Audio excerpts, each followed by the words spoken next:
لا سيما على سيد الرسل وخاتم الأنبياء. سبحانك لا علم لنا إلا ما علمتنا إنك أنت العليم الحكيم. أما بعد فأعوذ بالله السميع العليم من الشيطان الرجيم. بسم الله الرحمن الرحيم. علوم القرآن میں ہمارا آج کا مبحث ہے اسباب نزول، جسے شان نزول بھی کہا جاتا ہے۔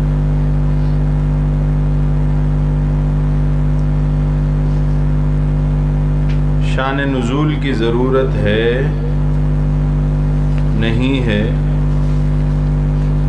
اس حوالے سے یہ ایک تفصیلی مبحث بن جاتا ہے۔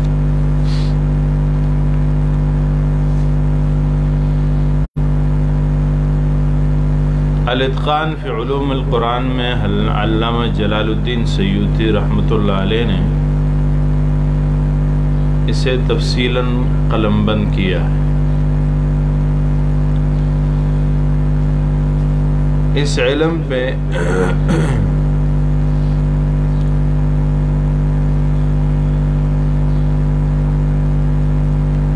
علامہ سیوطی نے ایک کتاب لکھی ہے لباب النقول فی اسباب النزول۔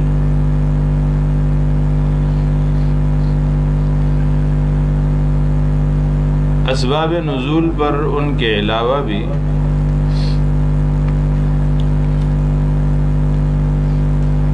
بہت سے مشائخ نے لکھا ہے۔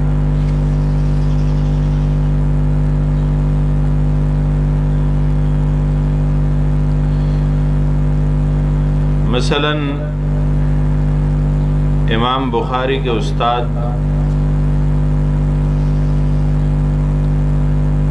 علی بن مدینی رحمۃ اللہ علیہ جو 234 ہجری میں وفات پائے ہیں، انہوں نے اس پہ کتاب لکھی اسباب نزول۔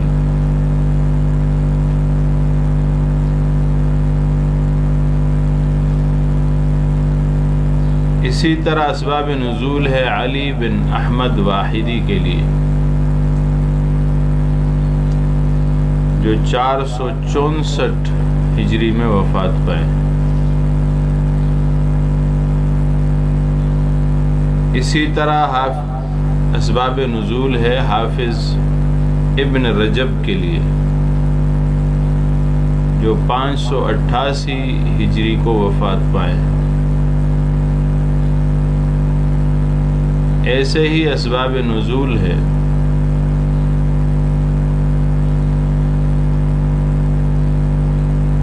عبد الرحمن بن علی جوزی کے لیے جو 597 ہجری کو۔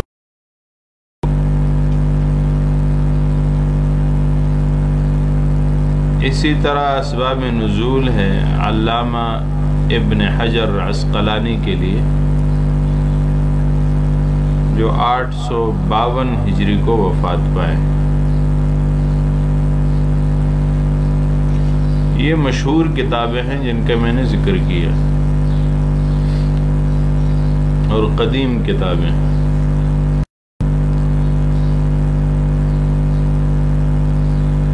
جو اسباب نزول کے حوالے سے ہیں کہ قرآن عظیم الشان کی آیات کریمہ یا سورتیں جو اتری ہیں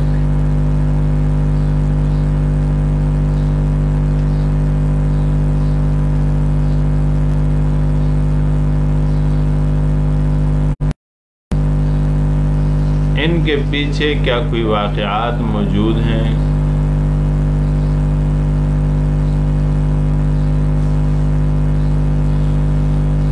شان نزول ایک مستقل علم ہے۔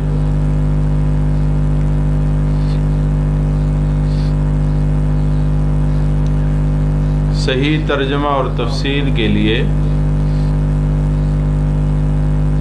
علماء فرماتے ہیں شان نزول کا اعتبار کرنا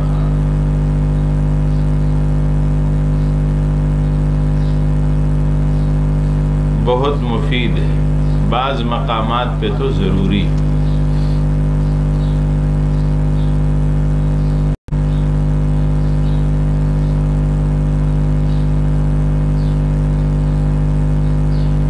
کیونکہ ایسے مقامات ہیں کافی تعداد میں کہ اگر شان نزول بیان تو اس کی تفسیر ہی ممکن ہے سمجھ میں نہ آئے۔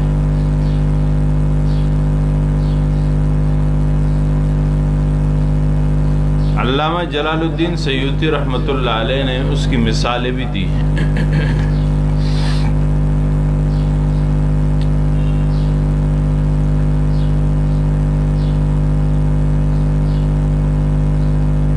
جیسے سورہ نساء آیت نمبر 12 میں اللہ جل شانہ فرماتے ہیں ان کان رجل یورث کلالہ او امرأۃ وله اخ او اخت فلکل واحد منہم السدس۔ فرمایا اگر جس مرد کی میراث ہے، باپ رکھتا ہو اور اس کا ایک بھائی یا بہن ہو، تو دونوں میں سے ہر ایک کو چھٹا حصہ ملے گا۔ یہی سورہ نساء ہے، آیت نمبر 176 میں اللہ جل شانہ اس مضمون کو اس طرح لاتے ہیں قل اللہ ان امرؤ ہلک لیس لہ ولد ولہ اخت فلہا نصف ما ترک۔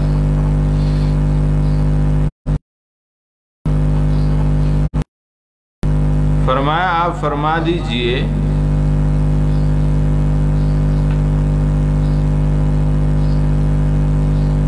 کہ تمہیں ایسی میت کے ترکہ میں حکم دیتا ہے جس کی اولاد نہ ہو اور اس کی ایک بہن ہو، تو اس کو آدھا ملے گا اس کے ترکہ میں سے۔ وہاں کہا چھٹا حصہ ملے گا، یہاں کہا جا رہا ہے آدھا ملے گا۔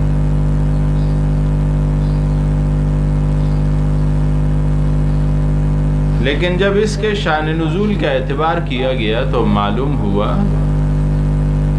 کہ دوسری آیت کا نزول حضرت جابر بن عبداللہ کے سوال پہ ہوا۔ انہوں نے اپنی اور اپنی بہن کے متعلق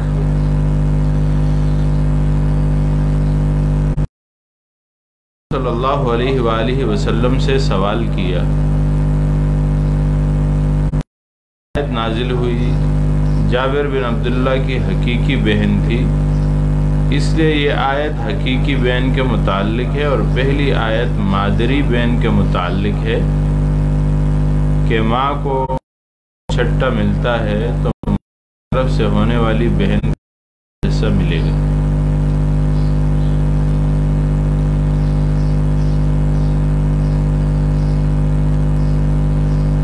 اس لیے علماء تفسیر نے فرمایا ہے کہ قرآن مجید تفسیر کے لیے شان نزول کا سمجھنا نہایت ہی ضروری ہے۔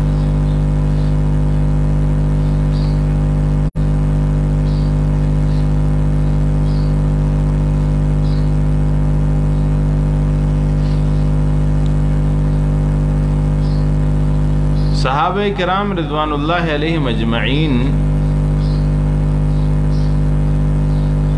اسباب نزول کی، شان نزول کی پوری واقفیت رکھتے تھے۔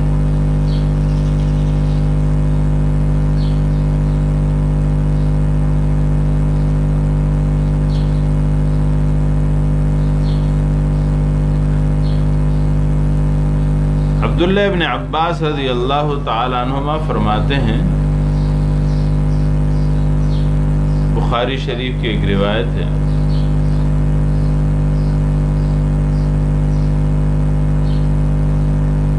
کہ قرآن کریم میں ایسی کوئی آیت نہیں ہے جس کے بارے میں نہ جانتا ہوں کہ وہ کب، کہاں اور کس مسئلہ کے بیان میں نازل کی گئی۔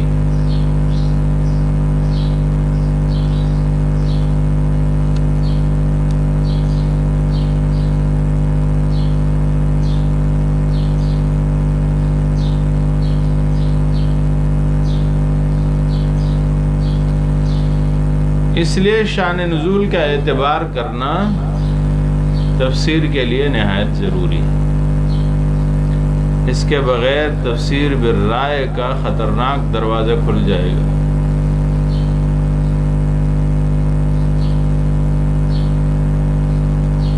نواب صدیق حسن خان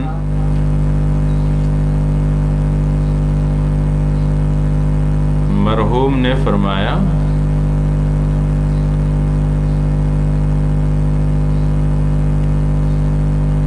کہ اس علم کے فوائد میں سے قرآن کریم کے معانی کا سمجھنا اور احکام کا استنباط ہے۔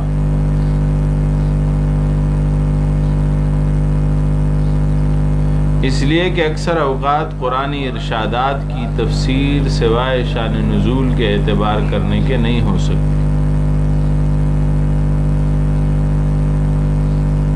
جیسے قرآن کریم میں آیا للہ المشرق والمغرب فأینما تولوا فثم وجہ اللہ۔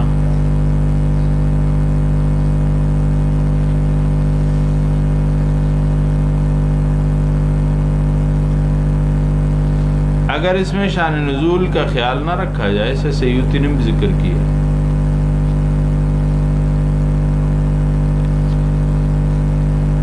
اگر اس کا خیال نہ رکھا جائے شان نزول کا، اس کا اعتبار نہ کیا جائے، تو یہاں یہ ثابت ہوگا کہ استقبال قبلہ نماز میں فرض نہیں ہے۔ جس طرف تم چاہے رخ پھیر لو، نماز پڑھ لو۔ حالانکہ امت کا اس پہ اجماع ہے کہ قبلہ رخ ہو کے نماز پڑھنا ضروری ہے۔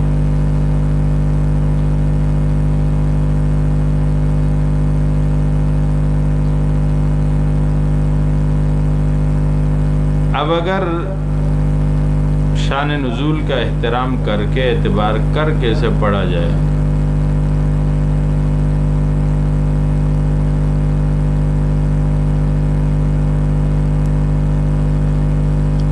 کہ یہ تو معلوم ہوگا کہ یہ نوافل سفر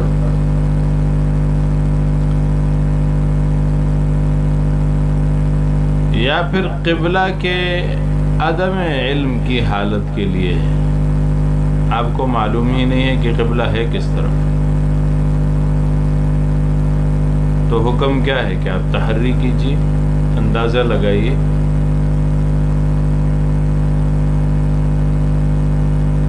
اندازہ صحیح ہو تو بھی نماز ہو جائے گی، اندازہ صحیح نہ ہو تو بھی نماز ہو جائے گی۔ اینما تولوا فثم وجہ اللہ۔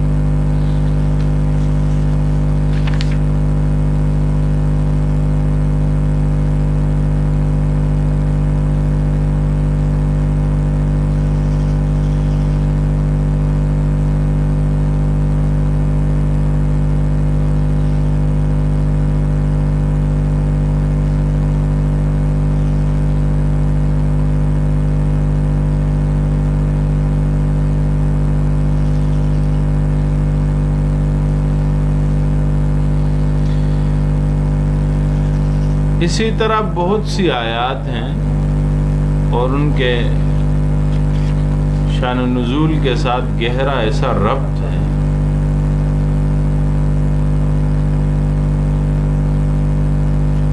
کہ جب آپ شان نزول کو سمجھیں گے تو اس آیات کے مطلب اور اس آیات کی تفسیر واضح ہو جائے گی۔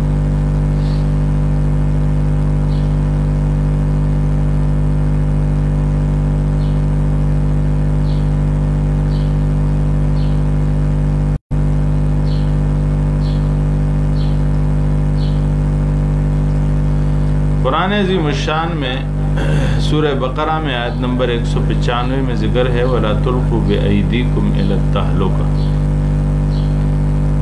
اور نہ ڈالو اپنی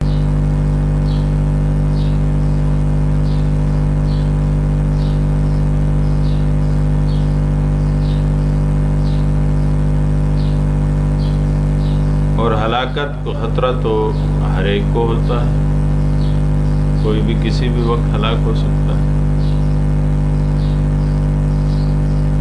صحابہ کرام نے اس کی کیا تفسیر فرمائی؟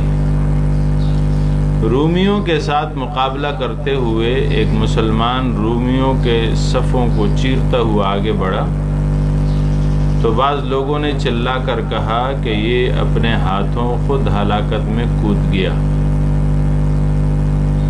یعنی قرآن مجید کی اس آیت سے استدلال کیا وَلَا تُلْقُوا بِأَيْدِيكُمْ إِلَى التَّهْلُكَةِ۔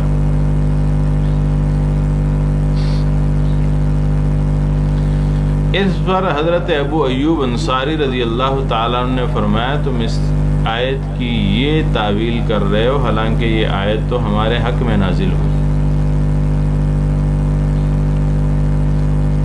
اس لیے ہم اس کی مراد کو سب سے زیادہ بہتر سمجھ سکتے ہیں۔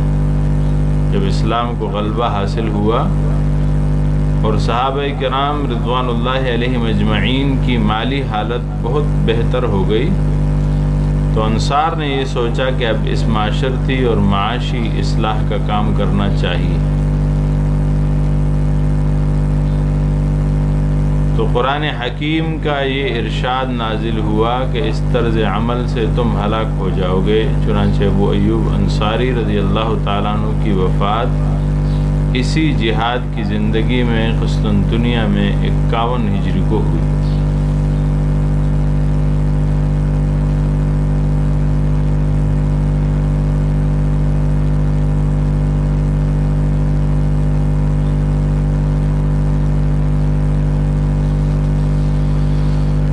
دوسرا فائدہ اس کا یہ ہوتا ہے شان نزول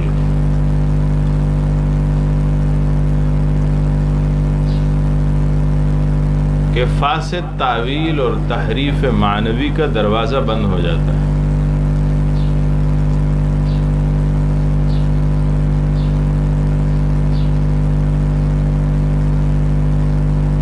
بخاری شریف کی روایت ہے، عبداللہ ابن عمر رضی اللہ تعالیٰ عنہ فرماتے ہیں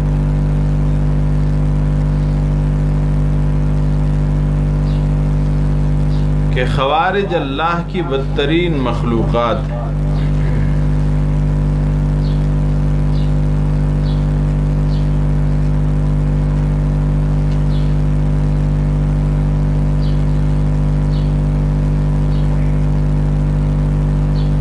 کہ انہوں نے ان آیات کو جو کافروں اور مشرکوں کے لیے نازل ہوئی تھی مسلمانوں پہ چسپاں کرنا شروع کر دیا ہے۔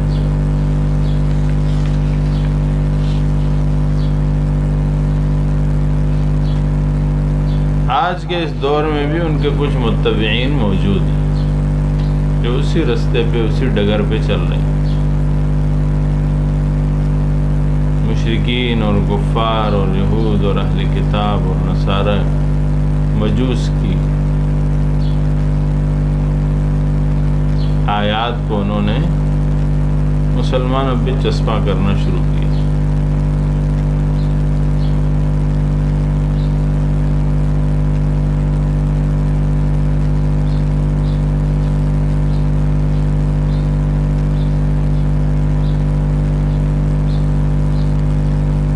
صحابہ کرام رضوان اللہ علیہم اجمعین کو یہ خطرہ تھا،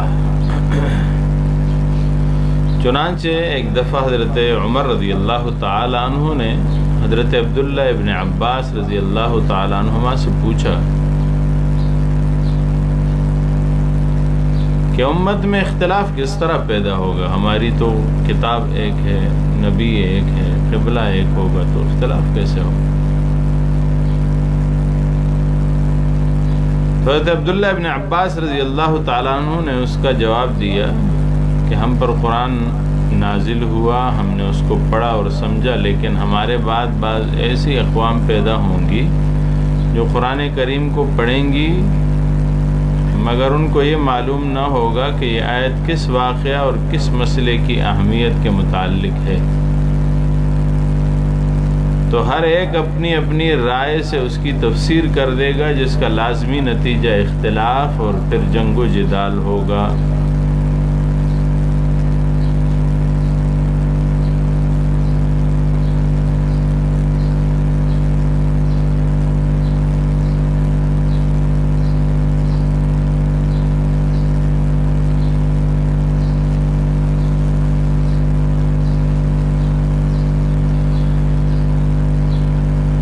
چنانچہ امت محمدیہ کے خلاف جس فرقہ نے اصلاح کا لبادہ اوڑھ کر مسلمانوں کے قتل عام کا جواز پیش کیا وہ فتنہ خوارج ہے۔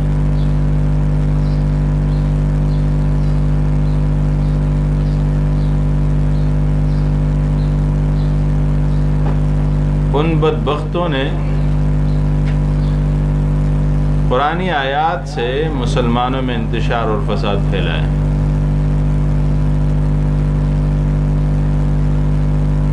حالانکہ قرآن حکیم تو شفا ہے اور مومنین کے لیے رحمت ہے۔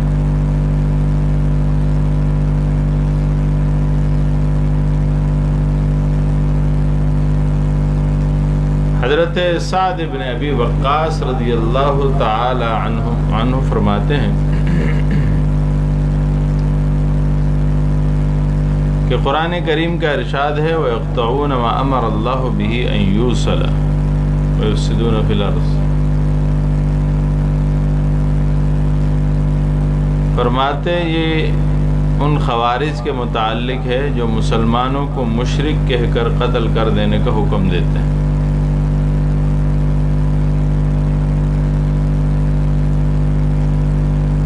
ہمارے استاد کہا کرتے تھے فیہ ما فیہ فتدبر۔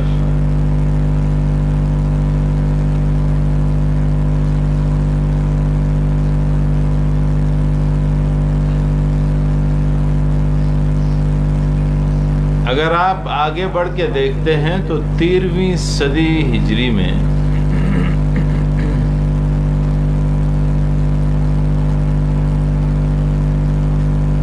یہی کام ہوا، مسلمانوں کو مشرک کہہ کر ان کا قتل عام کیا گیا۔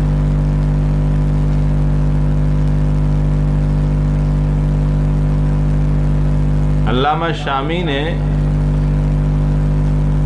اس شر و فساد کا چشمدید حال بیان کیا ہے اپنی کتاب۔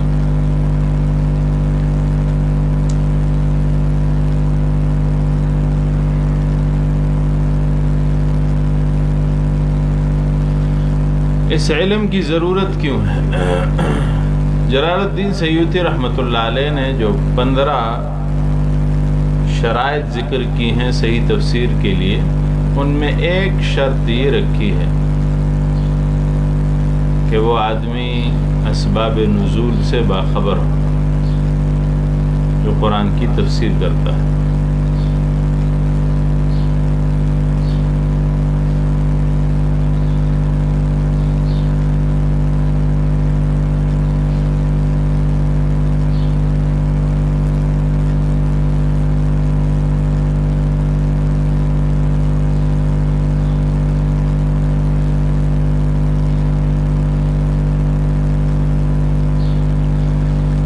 اسی طرح شاہ ولی اللہ رحمۃ اللہ علیہ دہلوی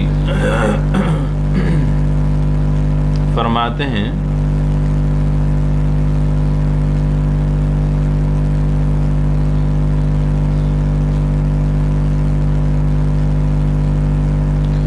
وَجَمَعْتُ مَعَ ذَلِكَ مَا يَحْتَاجُ إِلَيْهِ الْمُفَسِّرُ مِنَ النُّزُولِ۔ فرمایا میں نے اپنی اس کتاب میں ان اسباب نزول کو جمع کر دیا ہے جن کی ایک مفسر کو ضرورت ہے۔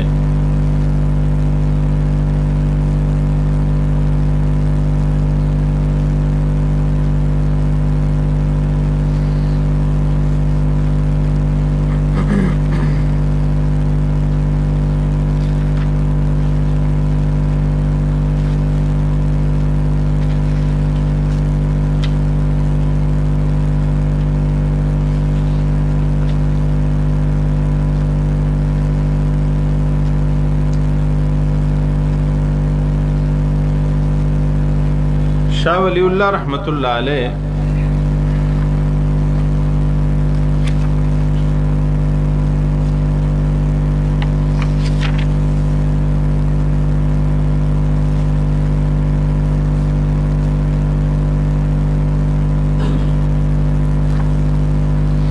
اسباب تفسیر کے حوالے سے، اسباب نزول کے حوالے سے اپنی کتاب میں الفوز الکبیر فی اصول التفسیر میں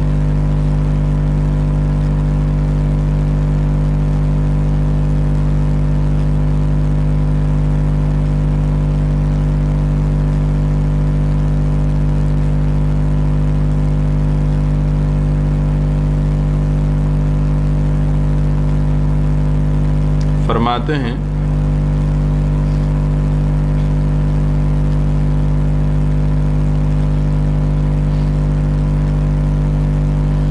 کہ جو آثار و روایات تفسیر کی کتابوں میں مروی ہیں ان میں سے کچھ شان نزول کی تفصیل و وضاحت پر مشتمل ہیں اور اسباب نزول کی دو قسمیں۔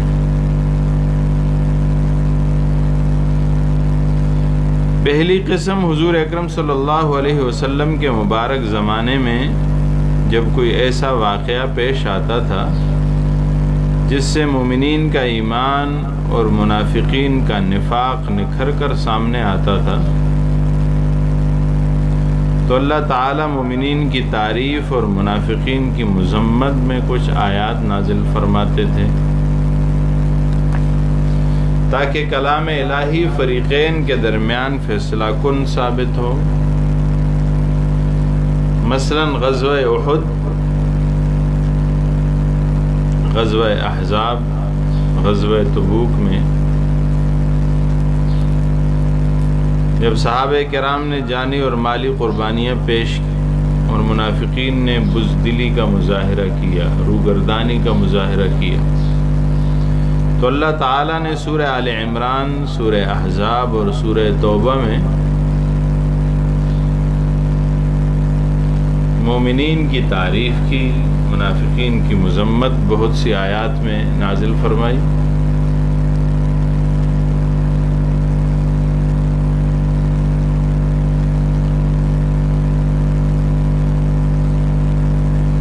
اور ان میں ان آیات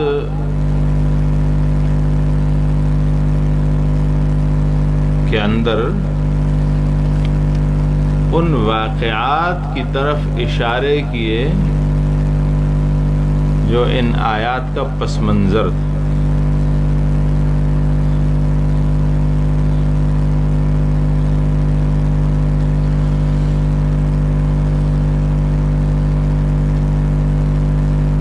لہذا ان مختصر مگر جامع وضاحتوں کی وہاں ضرورت پیش آئے گی جہاں مفسر تفسیر کرے، تاکہ جو آدمی کلام الہی پڑھے اسے مقصد و مطلب سمجھ آ جائے۔ دوسری قسم ہے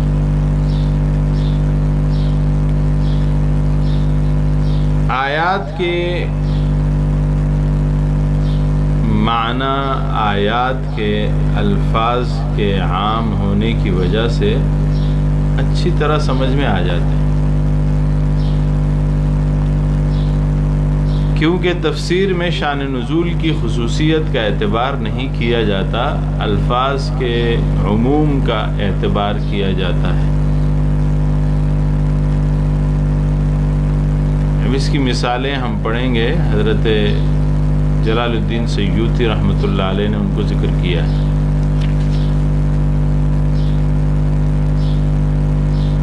فرماتے ہیں پھر بھی قدیم مفسرین یعنی صحابہ کرام اور تابعین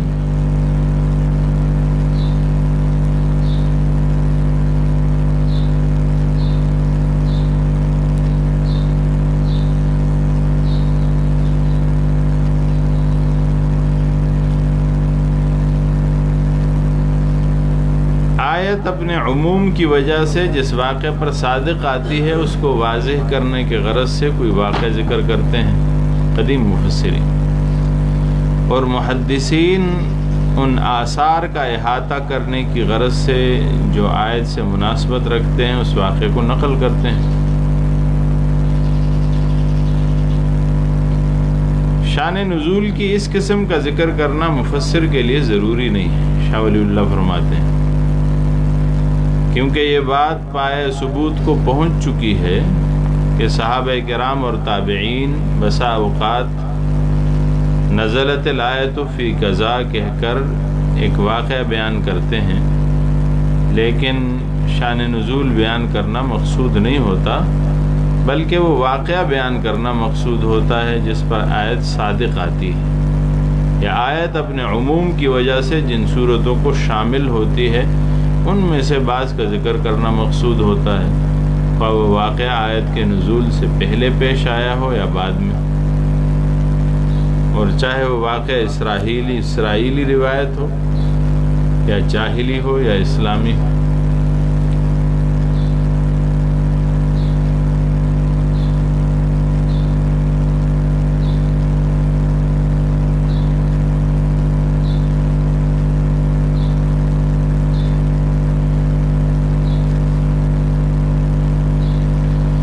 شاہ ولی اللہ رحمۃ اللہ علیہ آخر میں کہتے ہیں، اس تحقیق سے معلوم ہوا کہ شان نزول کی اس دوسری قسم کا مدار اجتہاد پر ہے، اور متعدد قصوں کی ایک آیت کے ذیل میں گنجائش ہے۔ جو شخص اس نقطہ کو یاد رکھے گا وہ معمولی غور و فکر سے اسباب نزول کے اختلاف کو حل کر لے۔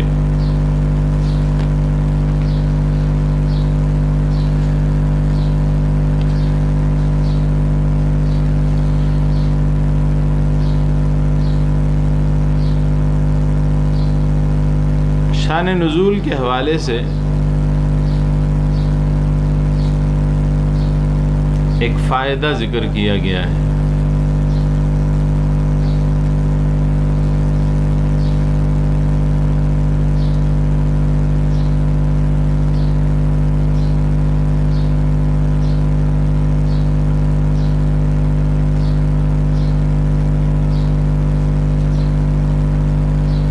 جسے بہت سے لوگوں نے اٹھایا اور بیان کیا ہے۔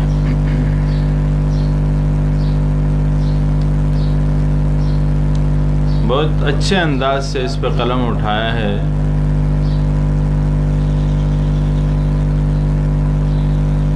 حضرت مولانا مفتی تقی عثمانی صاحب دامت برکاتہم نے اپنے علوم القرآن۔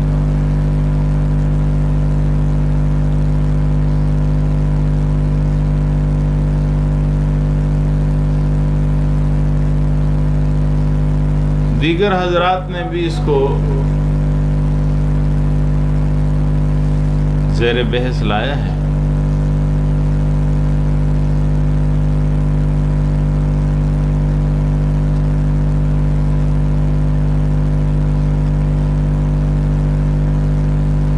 فائدہ جو میں بیان کرنا چاہتا ہوں وہ یہ ہے کہ قرآن کریم میں اکثر مقامات پر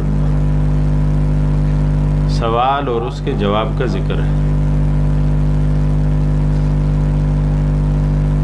وہ سوال اور جواب جب آپ نقل کرتے ہیں تو خود بخود شان نزول سامنے آتا ہے۔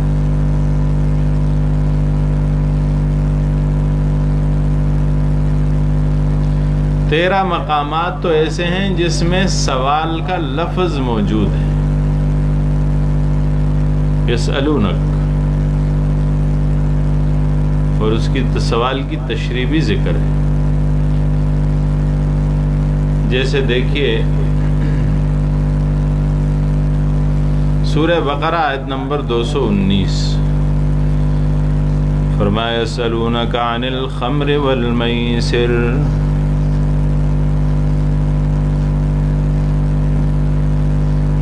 یہ لوگ آپ صلی اللہ علیہ وآلہ وسلم سے پوچھتے ہیں شراب اور جوئے کی نسبت۔ قل فیہما اسم کبیر ومنافع للناس، کہہ دیجئے اس میں بہت بڑا گناہ ہے اور کچھ فائدے کی باتیں بھی ہیں، کچھ فائدہ بھی ہے۔ وَإِسْمُهُمَا أَكْبَرُ مِن نَفْعِهِمَا، اور ان کا گناہ ان کے نفع سے زیادہ ہے۔ یسألونک، آپ سے سوال کرتے ہیں۔ اس سے خود ظاہر ہو رہا ہے کہ لوگ آتے حضور صلی اللہ علیہ وسلم سے سوال کرتے، حضور صلی اللہ علیہ وسلم پھر اس کا جواب دیتے وہی کے ذریعے سے۔ سورہ بقرہ آیت نمبر 220 میں فرمایا یسألونک عن الیتامی قل اصلاح لہم خیر، آپ سے یتیموں کے بارے میں پوچھتے ہیں۔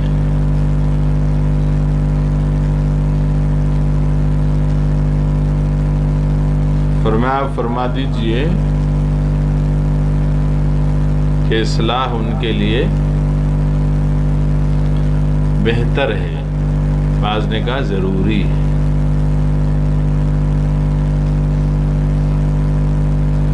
یہی سورہ بقرہ آیت نمبر 189 میں 190 فرمایا یسألونک عن الأہلہ قل ہی مواقیت للناس والحج۔ یہ جناب رسول اللہ صلی اللہ علیہ وسلم سے چاند کے بڑھنے اور گھٹنے کے بارے میں پوچھ رہے ہیں۔ فرمایا کہہ دیجئے کہ یہ وقت بتانے کا بڑا آلہ ہے، تفصیلات اپنے مقام پہ آئیں گے۔ سورہ بقرہ آیت نمبر 222 میں پوچھتے ہیں یسألونک عن المحیض۔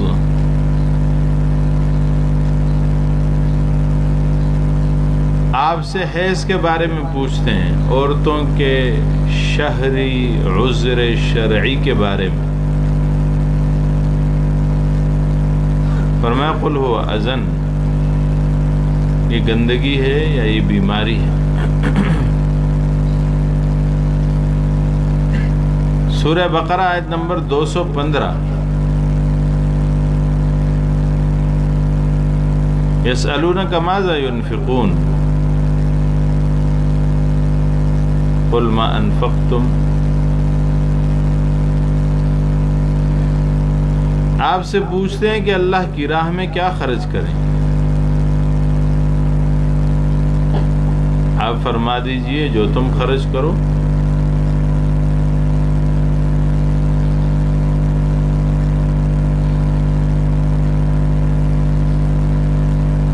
سورہ بقرہ آیت نمبر 219 میں فرماتے ہیں یسألونک ماذا ينفقون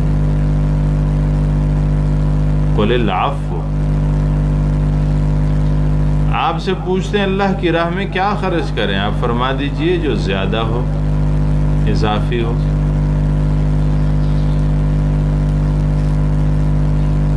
سورہ بقرہ آیت نمبر 217 میں پوچھتے ہیں یسألونک عن الشہر الحرام قتال فیہ۔ لوگ آپ سے عزت والے مہینے میں جہاد کرنے کے بارے میں پوچھتے ہیں،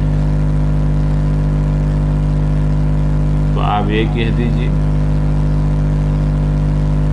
سورہ مائدہ آیت نمبر 4 میں یسألونک ماذا احل لہم۔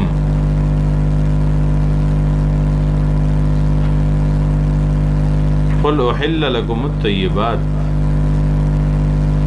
لوگ آپ سے پوچھتے ہیں کہ کون سے جاندار ان کے لیے حلال ہیں، آپ فرما دیجئے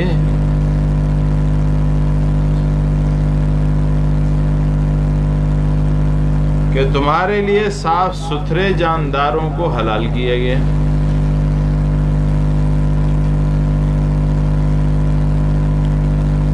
سورہ انفال آیت نمبر 1 میں پوچھتے ہیں یسألونک عن الانفال قل الانفال للہ والرسول۔ لوگ آپ سے انفال کے متعلق پوچھتے ہیں، انفال معنی غنیمت۔ آپ فرما دیجئے کہ غنیمتیں اللہ کے لیے اور اس کے رسول کے لیے ہیں۔ سورہ نساء آیت نمبر 177 میں فرمایا یستفتونک قل اللہ یفتیکم فی الکلالہ۔ یہ لوگ آپ سے استفتاء کر رہے ہیں، سوال کر رہے ہیں، فتویٰ طلب کر رہے ہیں، آپ فرما دیجئے اللہ تعالیٰ آپ کو فتویٰ دیتے ہیں کلالہ کے بارے میں۔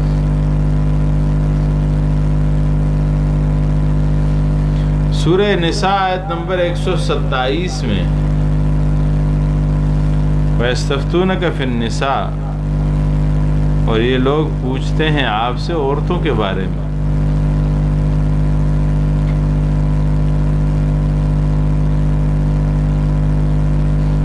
سورہ بقرہ آیت نمبر 186 میں اللہ فرماتے ہیں اِذَا سَأَلَكَ عِبَادِي عَنِّي فَإِنِّي قَرِيبٌ۔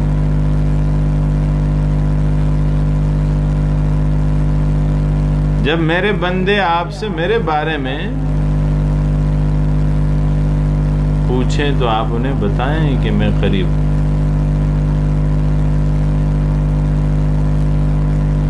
یوں کہیں جب پوچھتے ہیں میرے بارے میں تو آپ بتا دیجیے۔ سورہ مجادلہ آیت نمبر 1 فرمایا قد سمع اللہ قول التی تجادلک فی زوجها وتشتکی الی اللہ واللہ یسمع تحاورکم۔ بے شک اللہ جل شانہ نے سن لی بات اس عورت کی جس نے بحث کی آپ کے ساتھ اپنے خاوند کے بارے میں۔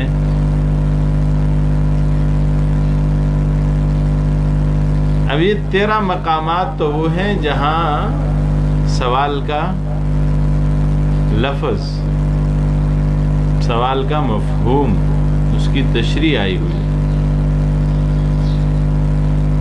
یہ ہیں احکام جن کے بعد پھر حکم آیا ہے اور انہوں نے اس پہ عمل کیا۔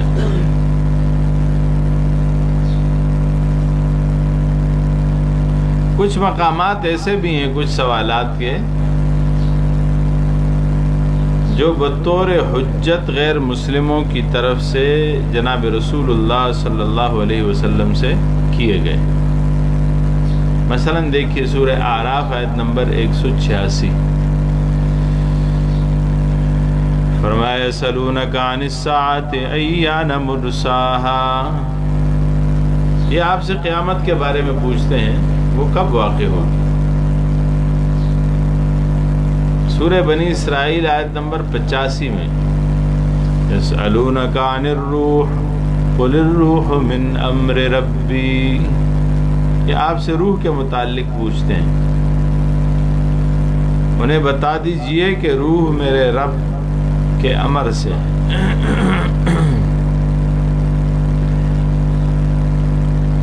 سورہ کہف آیت نمبر 83 میں اللہ جل شانہ فرماتے ہیں وَيَسْأَلُونَكَ عَنْ ذِي الْقَرْنَيْنِ قُلْ سَأَتْلُو عَلَيْكُمْ مِنْهُ ذِكْرًا، یہ لوگ آپ سے ذوالقرنین بادشاہ کے بارے میں پوچھ رہے ہیں،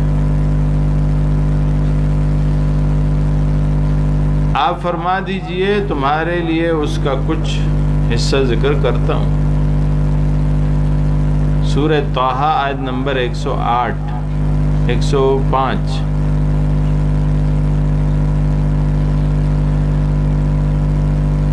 یسألونک عن الجبال قل ینسفها ربی نسفا، یہ لوگ آپ سے پہاڑ کے متعلق پوچھتے ہیں تو آپ فرما دیجئے میرا رب ان کو بالکل اڑا دے گا۔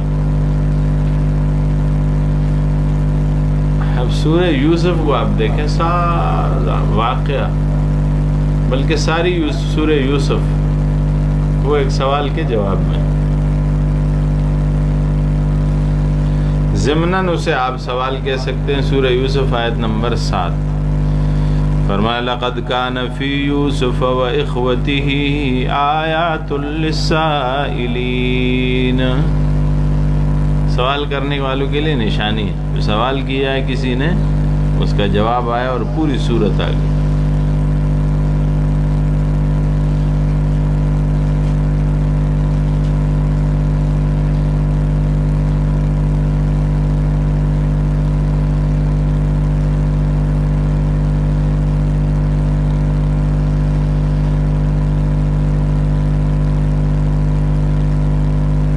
یہ جو سوالات ہوئے ہیں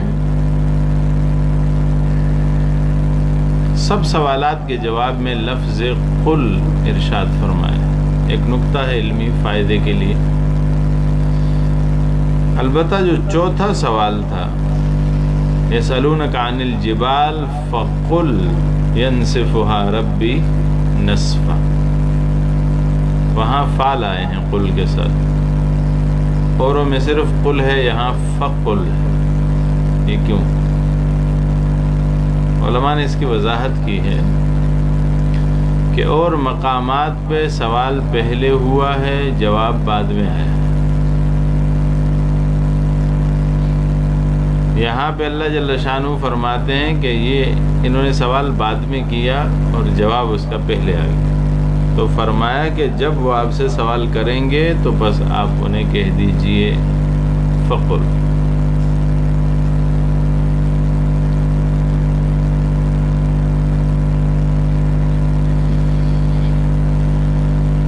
اس مضمون کو سمجھنے کے لیے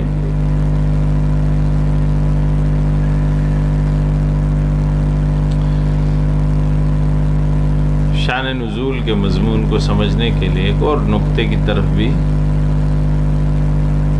آپ کی توجہ مبذول کراتا ہوں.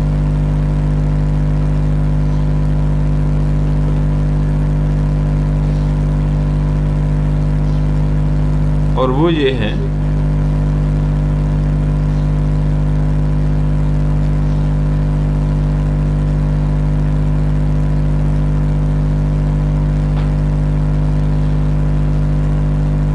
یہ جو سوالات و جوابات ہوئے ہیں قرآن عظیم الشان، ہم نے پڑھا القرآن یفسر بعضہ بعضا، قرآن بعض کی خود تفسیر کرتا ہے.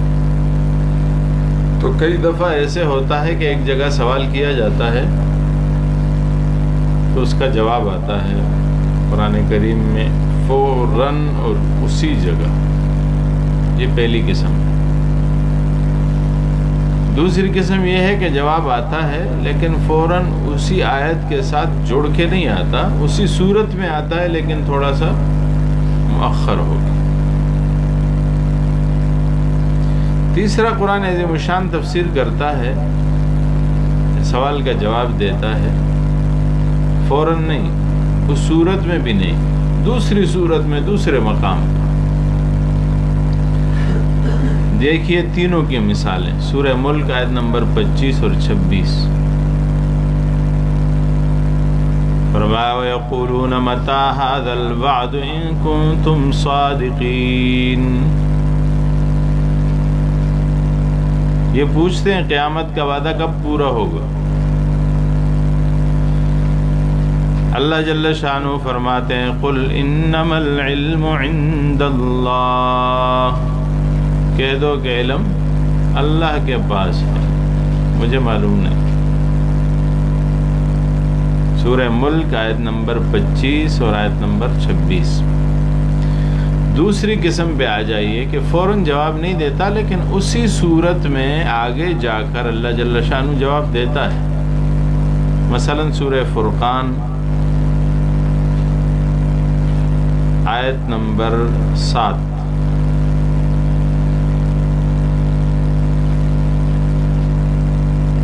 فرمایا وقالوا ما لهذا الرسول، کیا ہو گیا اس پیغمبر کو، یاکل الطعام ویمشی فی الاسواق، کہ تو کھانا کھاتا ہے، بازاروں میں گھومتا ہے پھرتا ہے. آگے جا کر آیت نمبر 20 میں اللہ جل شانہ فرماتے ہیں، اب یہ 7 میں سوال ہے، 8 میں جواب نہیں آیا، 20 میں سورت وہی. فرمایا وما ارسلنا قبلک من المرسلین الا انہم لیأکلون الطعام ویمشون فی الاسواق. گویا وضاحت کر دی کہ قرآن عظیم الشان بعض کی تفسیر کر رہا ہے. جواب دیا کہ ہم نے پہلے جو رسول بھیجے تھے وہ بھی ایسا کرتے تھے، وہ کھاتے بھی تھے اور بازاروں میں بھی جاتے تھے.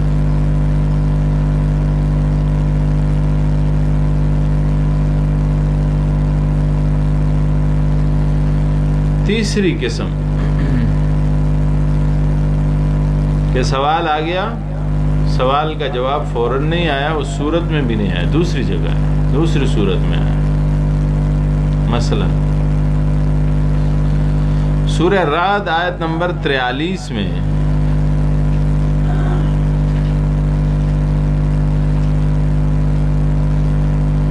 اللہ جل شانہ فرماتے ہیں وَيَقُولُ الَّذِينَ كَفَرُوا لَسْتَ مُرْسَلًا، اور یہ کافر کہتے ہیں کہ آپ اللہ تعالیٰ کے رسول نہیں ہیں.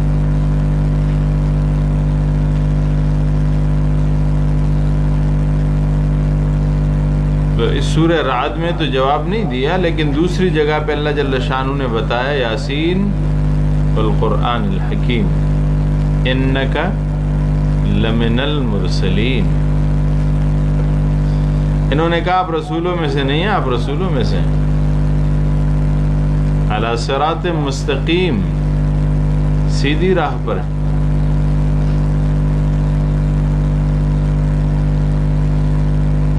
سورہ حجر میں اللہ جل شانہ ذکر کر رہے ہیں آیت نمبر 6 میں، سورہ حجر آیت نمبر 6، انک لمجنون۔ یہ کافر کہتے ہیں کہ آپ مجنون ہیں۔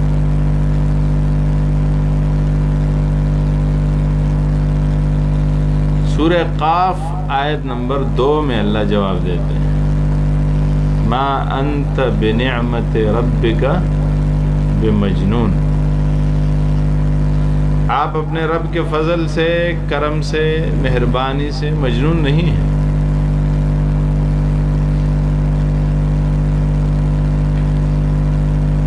سورہ فرقان آیت نمبر 6 میں ایک چیز آتی ہے، کہتے ہیں قالوا وما الرحمن، انہوں نے کہا کہ یہ رحمان کون ہے؟ لا نعرف الا رحمان الیمامہ، ہم تو رحمان یمامہ کو جانتے ہیں، یہ جو آپ کس رحمان کی بات کر رہے ہیں؟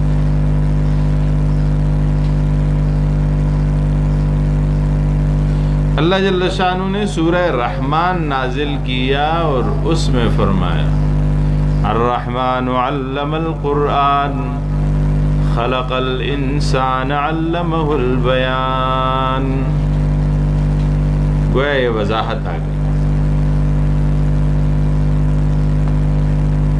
بہر کیف میں عرض کر رہا تھا کہ اسباب نزول میں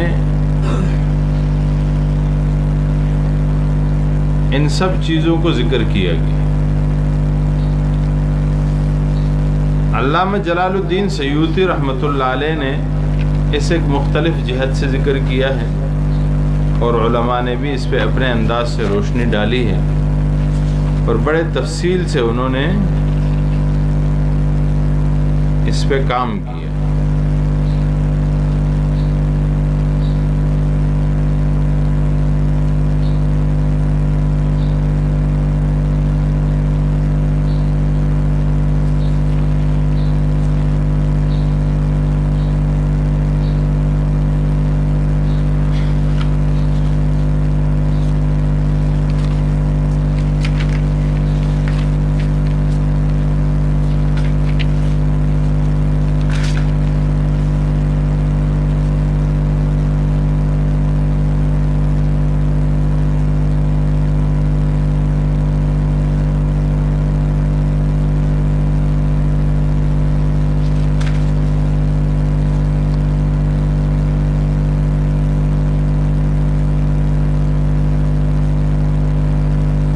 علماء فرماتے ہیں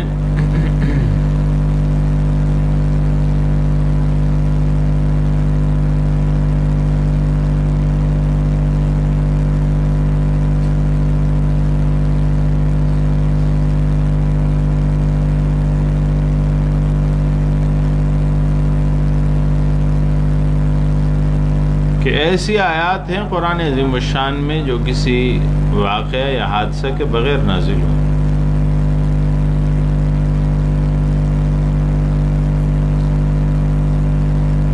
ایسی آیات خاصی تعداد میں موجود ہیں۔ ان کا مقصد کیا ہے؟ ان کے نازل ہونے کی غرض یہ ہے کہ مخلوق خدا کو سیدھی راہ دکھائی جائے،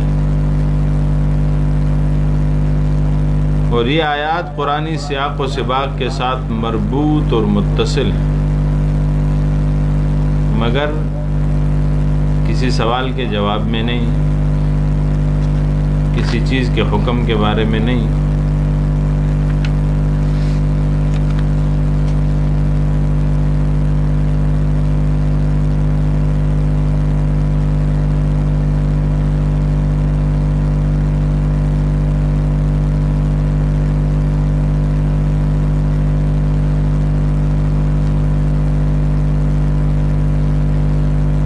دیکھیے مضامین قرآن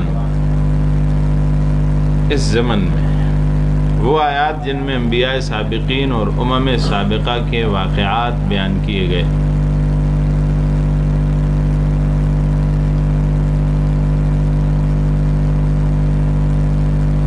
وہ آیات جو گزرے ہوئے زمانے کے واقعات پر مشتمل ہیں،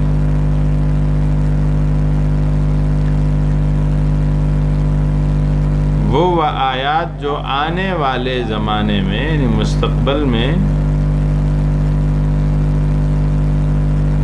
آنے والے غیبی واقعات کا ذکر کر رہے ہیں۔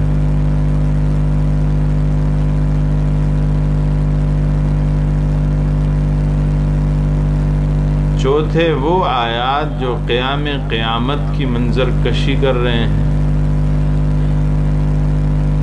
ایک پورا حصہ جو ہے قرآن کریم کا اس چیز کو بیان کرتا ہے۔ قرآن کے اگر 4 بڑے حصے بنائیں تو ایک حصہ قیامت سے بحث کر رہا ہے۔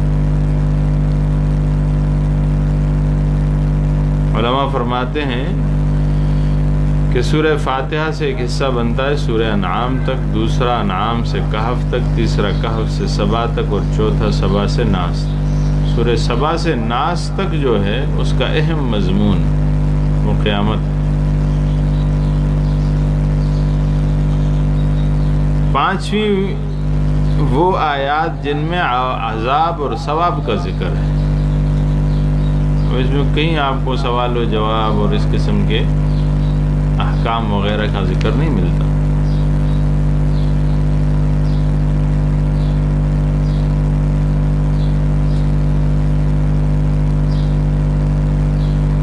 گویا اس سے معلوم ہوا کہ قرآن کریم کی کچھ آیات ایسی ہیں جن کا علاقہ اور تعلق ہے اسباب نزول کے ساتھ، واقعات کے ساتھ، لیکن کچھ آیات ایسی ہیں جن کا کوئی تعلق ہی نہیں ہے شان نزول کے ساتھ۔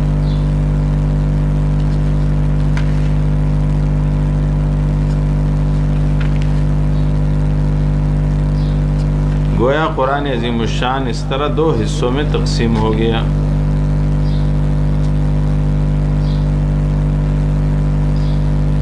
بعض لوگوں کو یہ غلط فہمی ہے کہ شاید ہر آیت کے ساتھ ہی شان نزول موجود ہے۔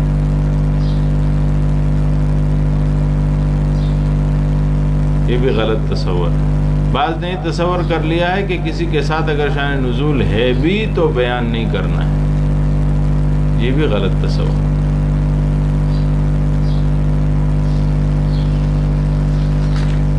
یہ ماننا پڑے گا کہ بعض آیات نہیں بلکہ بعض پوری صورتیں ایسی ہیں جن کے پیچھے کوئی شان نزول نہیں، کوئی واقعہ، کوئی سوال نہیں۔ اللہ جل شانہ نے امت و انسانیت کی رہنمائی کے لیے بھیجی۔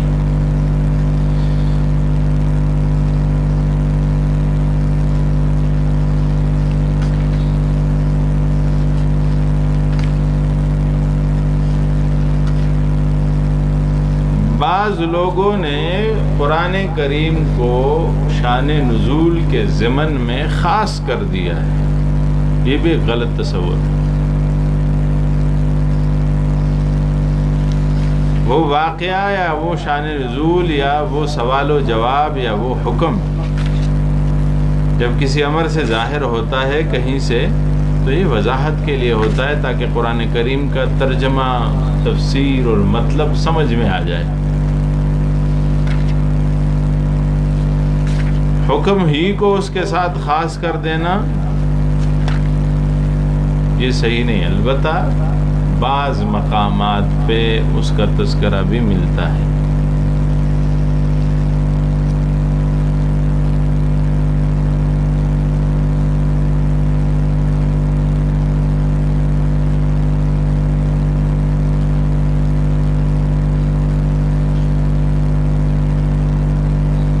نظم و ترتیب کے اعتبار سے ایسی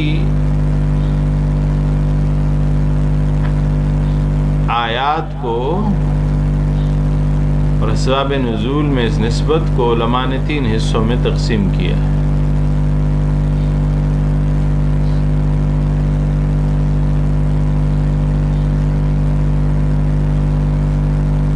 جدید انداز کہتے ہیں ان آیات میں جن کے بارے میں علماء کا اتفاق ہے کہ وہ اسباب نزول کے علاوہ دیگر امور کی جانب متعدی ہیں، ایک۔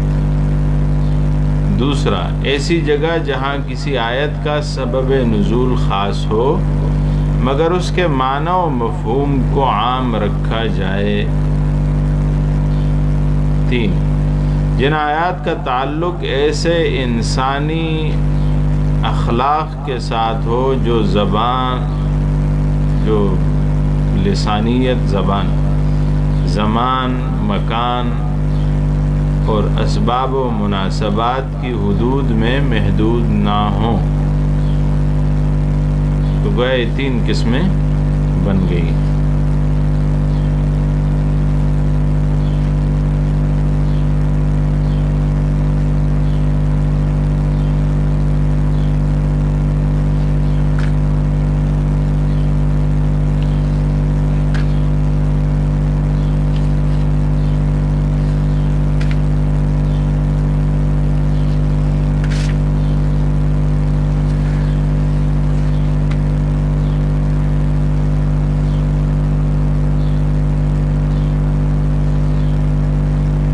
اس میں مزید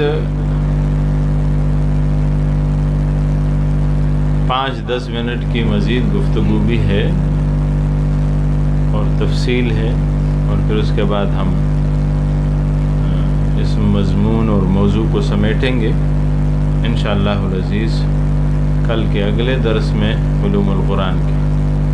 اس پہ گفتگو جاری رہے گی۔ ابھی کچھ وقت کے لیے وقفہ اور اس کے بعد تفسیر و ترجمہ پڑھیں گے انشاءاللہ۔